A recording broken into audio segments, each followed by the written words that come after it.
شما چی کار میکنی؟ شما اون موقع 18 19 دی تا ساشوره شما نیست؟ نه مردم تو کشتن کور بودین ندیدین؟ ما اومدم ببینم که چه خبره. اسرائیلیا 42000 تا جوون تو خیابون کشتن. چه کسایی میان اینجا میخورن؟ چرا اصلا از قیافت معلومه اصلا. آره نه 4 نفر 42000 نفر فقط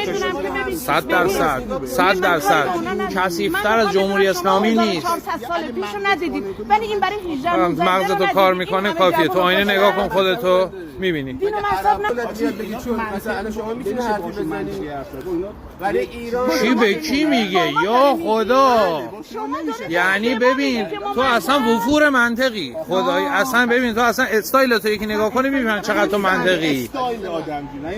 نه اصلا تیپت معلومه که به چی فکر میکنی دنبال چی هستی. اصلا به طور عزاداری واسه 18 19 دی که باور نداری 1400 سال پیشو باور داری ها. این دین منه. چرا شما میگم یکی مصاحبه خر حسین رو با نمیدونم فلان و اینا رو باور دارین. زر میشنوم سرمایه‌گذاری که داره میشه تو قیافت اسکت. خب ببین رو تفکر ایرانی رو سیم که شیشه بعضی وقتا من وقت کارم خواستم من میام اینجا پول ندارم ایران هم رفت آمد میکنی؟ نرم من کشم چشم آره تو دیگه نه 100% هستی. چرا من نمیتونم برم؟ 100% هستی. من برم من تو ترکیه برم قطعم میکنن. در اسم من بیاد من اعدام میکنن.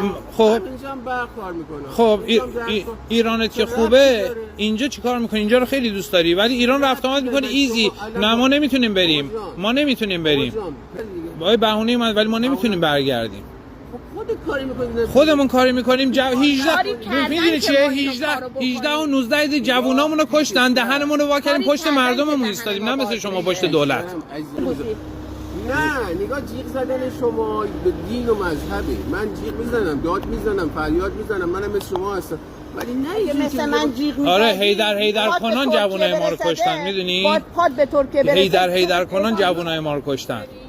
هیدر کنان جوونای ما رو کشتن. من نمیدونم حالا مذهب شما چی هست. بی خدا مثلا فکر کن. بی خدا باشید هر چی هستی ولی والا این هم که بغل دست ما هم جنس بازه نمیام که فوش ما به شما نمازی. اون 100% هم میصرفه واسه شما از اینجا غذا مفت بگیره. همینه این حقیقته. کلا منطقی که ندارین با شما میخوایم حرف بزنیم آخرش به نتیجه نمیرسیم ولی چشمتون دل شما خون نیست. فرق من و تو اینه. دل من خونه دل تو خون نیست. دلت خون بود قاطی اینا نبودی. دلت خون بود قاطی اینا نبودی. قاطی اینایی که اینجا دارن مفت میخورن نبودی. 100 بودش. محور دورش میچرخید. همین که بغلت بودش میگفت 42000 نفر نه. شک کنم شاید یکی از خانواده من باشه. اگر شما براتون مهمه بگو 7 میلیون تو قحطی چرا موندن؟ چرا ما اینجا او رو بیارید تو خاطر اینکه جمهوری اسلامی رو دوست نداشت از دست جمهوری اسلامی فرار کردیم. ما گفتیم تا وقتی که جمهوری آشغالی اسحالی تو ایران هستن ما به ایران برنمیگردیم. بنا هیچ کس دوست نداره که تو کشور خودش فراری باشه. شما بیشتر آزار میدید خودتون. نه ما آزار نمیدیم. چرا الان دوست داری ایران آزاد مثلا تو طرز فکر خود اون نه میخواد که برن ایران. بله خب میدونم من دوست دارم همون دوره‌ای که محمد رضا شاه بود آزادی بود هر کس دین خودشو مگه محمد رضا شاه مگه امام رضا نمیرم مگه محمد رضا شاه نماز نمیخوند مگه محمد رضا خب شاه من نمیخوام آره بگیر خوب بگیر شاهایی که الان شما خوب بگیر ازم یاد باشه تونست واقعا ثبات داشته باشه من کار ندارم چیکار خوب بگیر قشنگ آفرین چجوری شده اون سر یکی وایسی منم یکی بعد مثل کورا ببین ببین شماها کاری کنید این آشغالا برن بعد اونجا مگه همین الانش مگه نمیذارن که هر کسی بره آلترناتیو شما ندارید شما اصلا هیچ کسی ندارید که بخواد بگید بیاد نشون بدید به درد بخوره آها بگید شما به درد نمیخوره اینا آشغالا خوبن ببین که مشتباتون که مقواییه که بعد اون کشته شده هیچ خبری از مشتبا نیست خب رهبرم که همون ثانیه اول کشته شد من مگه در جمهوری اسلامی نمیاد؟ آره جمهوری اسلامی که تو انگلیس نیست که تو ایران آدماش که هستن اینجا یه مرکز کامیونیتیه آره معلومه یکی مثل خودته اینا که میبینی اینجا عراقی هست تو کجایی؟ به تو ربطی نداره من کجایی خب ربط کاری میخوای بکن جمهوری اسلامی تو ایرانه اگه واقعا مالشی دارم برو اونجا مردم کف خیابون منتظر کنن آره دوبار آره اول از اینجا پاکسازی میکنیم بعد میرسیم باشه ما هم اینجا رو داریم آفرین میبینم ما هم اینجا رو داریم مردم ایران رو دارن ما هم اینجا رو داریم. جوری میشه که روزی میشه آره، گردن راست میچرخه میگی. شما میخواین روزی جمهوری دیگه اسلامی عوض نمیتونید کنید؟ برگردید برید تو مردم ایران کف خیابون بیش از 100 شب منتظرتونن. نه ما بلند شما رو جمهوری ایران عوض آزاد کن. بشه مردم ایران یا یکی مثل تو با اسلحه. حالا معلوم میشه. تو اگه تونستی اینجا رو عوض کنی اون موقع برات اسلحه هم میاری. تو نمیخواد واسه من بیاری. تو نمیخواد واسه من بیاری. تو مال این حرفایی. دونالد ترامپ که براتون اسلحه آورد که. آره دیدم کجا رفت، سر از کجا در آورد. کیا گرفتن؟ آره.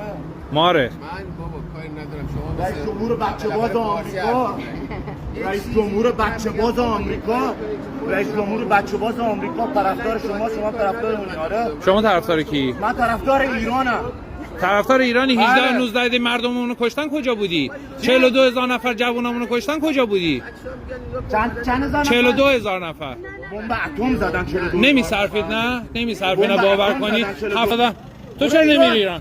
تو چرا نمیری ایران؟ من اینجا کار دارم، من مأموریت دارم. به تو هم رفت. مأموریتت چیه؟ نمیگی چیه؟ اینم بفرست برای هر بی پدر و مادری که دلت میخواد. باشه بهت میگم.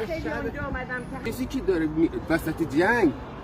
وسط جنگ کسی مگه میتونه با کسی مماشات کنه؟ جنگ اسلحه دست توه. من بدون اسلحه این چه جور جنگیه؟ اصلا دست منه. وقتی با ایران تو- داره با آمریکا و اسرائیل میجنگه آمریکا و اسرائیل کجاه؟ من میگم 42000 نفر جوانامونو کشتن، رژیم کشته. نیستش چیه؟ برو اصلا نمیشه اصلا با شما حرف زد. اصلا یه منطق که ندارین اصلا. یه ولی این چیزایی که شما میرید اطلاعات بهتون میدن واقعا خب مستند بشید به این چیزی که به شما میگن حقیقت نداره. برو غذا تو بخور. برو.